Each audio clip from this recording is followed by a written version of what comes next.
जय जगन्नाथ मु अनु ओडिया किचन रे समस्त को स्वागत करुच्ची। जगन्नाथ आशीर्वाद कृपार समस्ते भल रुहतु, समस्ते सुस्थ रुहतु। बहुत लाइक शेयर बहुत कम होची। आमे एते कष्ट करछे, आपण माने खाली टिके हाथटा गेंजिबे बास लाइक शेयर हे जिवो। टिके तो करंतु, टिके सब्सक्राइब करंतु। आज देखंतु बोईताळु तो आपण डालमा करथिबे, सिझा करथिबे, भजा करथिबे, पानी सिझा करथिबे, सबु भी करथिबे। किंतु आज बोईताळु देखंतु, बोईताळु मु चटुनी बनेइबी। आज देखंतु मु बोईता पत्र देखंतु केमती काटी गुटा के रेडी करछि, काना वीडियो बहुत लंबा हे जिवो, सेने काटी गुटा के मु अलरेडी चालंतु मते वीडियो स्टार्ट करछि।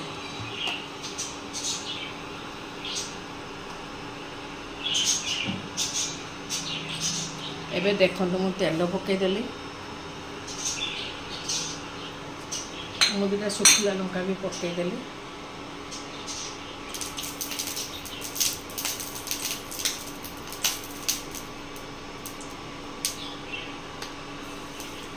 टे भल कर भाजीदेली।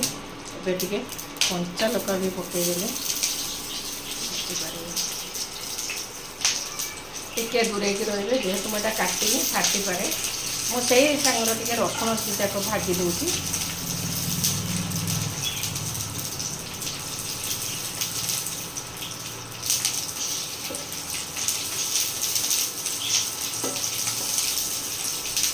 देखो प्याज काटी रखी ताको भी पकई देती।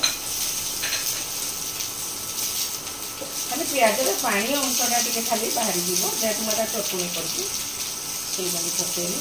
ए देखते रसुण अलरेडी हो गला, ये लंका भी हो गला। एबे ताको मु खोलीदेवी सब।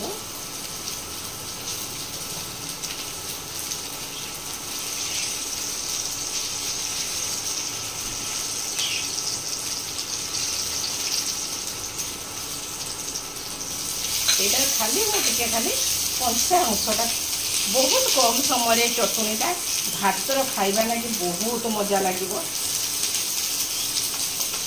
एबे टिके मु कमे देले देखंतु। एबे हे गला, प्याज भी हे गला। आपको मु ब्राउन कलर पर्यंत नेबिनी, खाली हल्का तार खाली पानी अंशटा प्याजर रिमूव करिवार अछि। आउ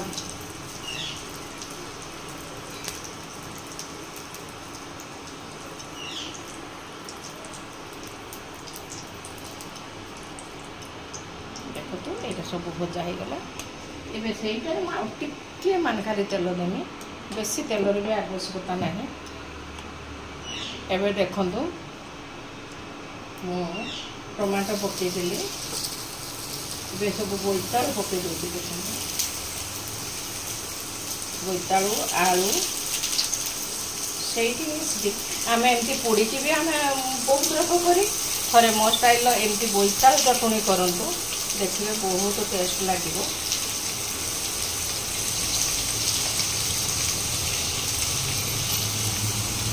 एमती सब काटिकी पकईबे।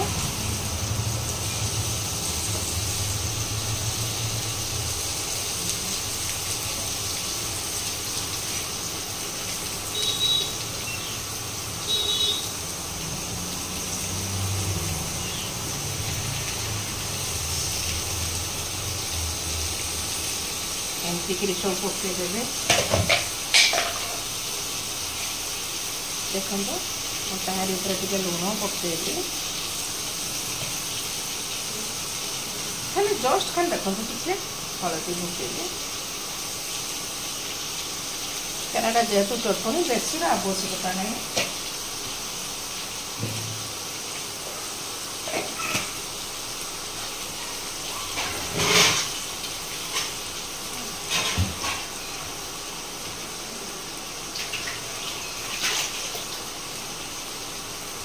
आके मु ढाकुणी मारदेली, सीझापी मु छाड़देली।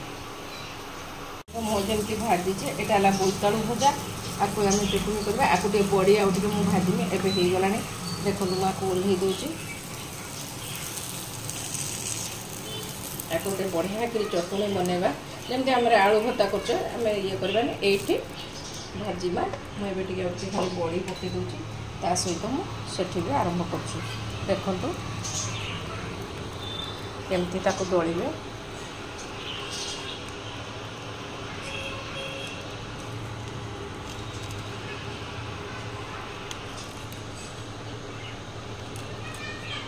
कहीं मो हाथ टे तेल छुटका पड़ जाइए मोर झीलटी डोलुची एमती भाव में चटणी करेंगे। देखो एमती सब लंका को भल कि दलदेवे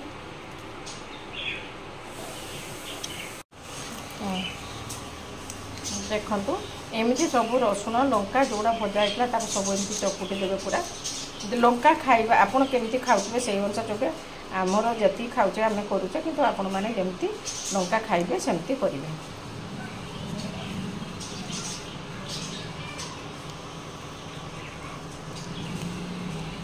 एबे देखंतु से परिबा गुड़ाक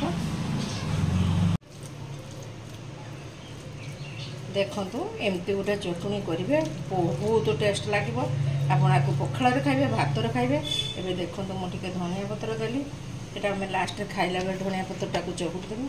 एबे देखंतु टिके मु बड़ी भाजिक रखिले गुंड करके लास्ट खाली बड़ी देदेवे जेहेतु आलू बोईतालू बिलाती पड़ी टिके देदेवे बहुत बढ़िया टेस्ट आसीबो। बड़ी जदि घरे नाही स्किप करें किसी असुविधा ना खाली थोड़े एमती बोईतालू को आप बहुत लोग चटणी करते बोईतालू चटणी खाई ना ना मुझे जाने बहुत जन भी हूँ तो खाई निहाती तार रेसिपी भी जानी किंतु मो टाइप थे एमती रेसिपी बनातु आपको भात सांगर भी खाइबे पखाड़ सांगर खाइबे बहुत लोग चाहिए जदि रुटी सांगर भी खाई पारे जमती आमर आम जर पनीर भुजिया करचे सेमती यहाँ को मुझे बोईतालू चटणी कर आलू पकईकी टमाटो पकईकी। जदि मो रेसिपी आपन को भल लगी आपन टिके लाइक करंतु टिके शेयर करंतु टिके सब्सक्राइब करंतु एमिति किंतु थोड़े डेफिनेटली वीडियो को मूल शेष पर्यंत देखंतु थोड़े बोईतालू को भाजिकी निहाती चटणी करतु कहीं बोईतालू आम बहुत लोग करचे थोड़े मो स्टाइल बनातु जदि मो वीडियो लगुव तेज टिके सब्सक्राइब जरूर करंतु। जय जगन्नाथ।